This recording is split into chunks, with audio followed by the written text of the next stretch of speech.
It's a story beloved the world over, The Lion King. It's grossed over $5 billion now across the globe.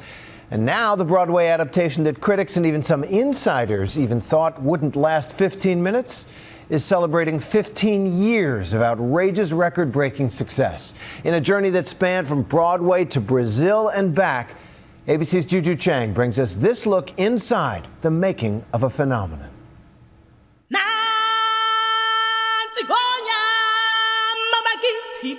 That haunting Zulu call and the menagerie of puppets that follow has enthralled audiences the world over.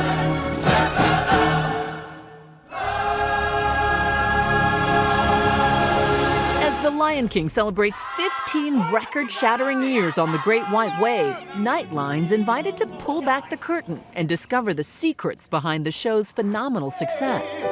So fine, I say.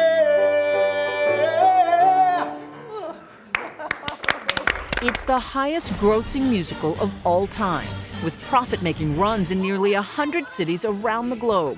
The Lion King brand has earned more than $5 billion, more than all 6 Star Wars films combined. I find your lack of faith disturbing. So it's hard to believe that at first, most people thought the musical would fail. And I quite famously said, that's the worst idea I've ever heard.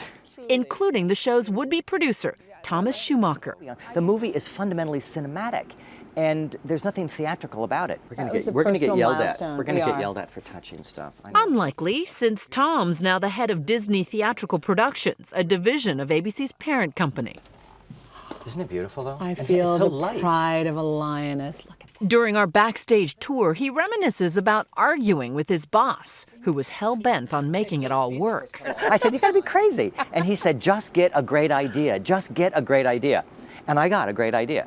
Julie Taymor. At the time, Julie Taymor was a little-known theater virtuoso. She had directed edgy, pioneering productions and operas, but never mainstream Broadway. Everyone told her she was crazy to work with Disney. Everyone told us we were crazy to work with someone like Julie Taymor. The Broadway community just assumed this was going to be a massive disaster. But the Disney team decided the bigger the risk, the bigger the reward. They would completely reinvent this beloved cartoon for the stage. Julie used every trick in the book, from 17th century stagecraft to African costuming and Asian puppetry. The result, a groundbreaking fusion of high art and lowbrow comedy, requiring a massive cast, precision timing, and a 90-person backstage crew. And this is what you call the double. That's a double event. So you get the human and the animal. And when you want the aggressive nature of the lion, that's when Scar will put his head forward, and there's the ability to get very violent. And this is the sexiest animal we have, by She's far. very sexy. I love the idea that the audience sees the strings. I want them to appreciate the talent of the performer who's moving it. And to find those performers, Julie still scours the globe in search of raw talent. Give him the cue right before Scar. Hakuna Matata. In Sao Paulo, we get a rare glimpse inside a casting session. Brazil is the 16th country to stage a Lion King production.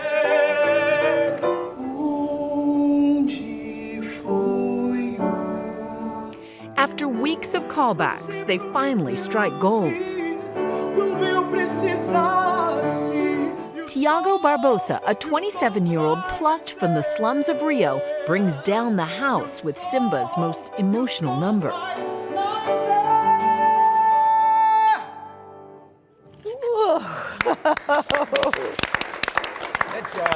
Can we just cast him right now? Oh my God. Can we? So Can we do good. it? Can Good we one. cast him? Hey, come here. Simba.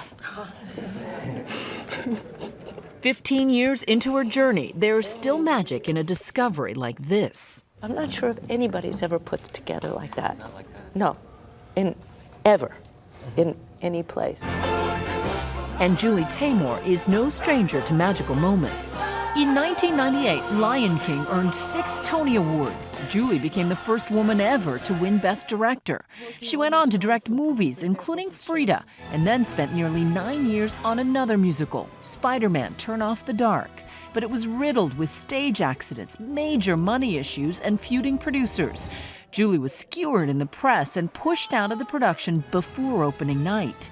She's been reticent to talk on camera about the experience until now. You can't blame it on me or any single person because you don't create a musical with one person or two.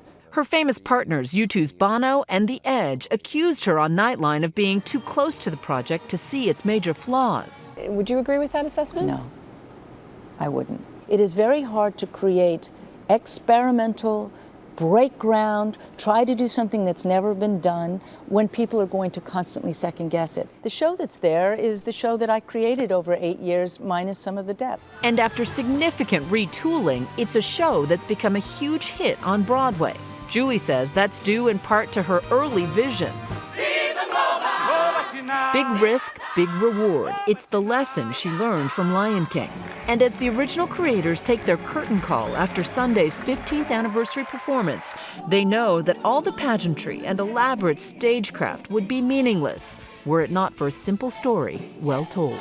It's our story. It's the story of humanity, told with lions, a meerkat, and a flatulent warthog. Perhaps that, in and of itself, is the secret to the show's success. For Nightline, I'm Juju Chang in New York.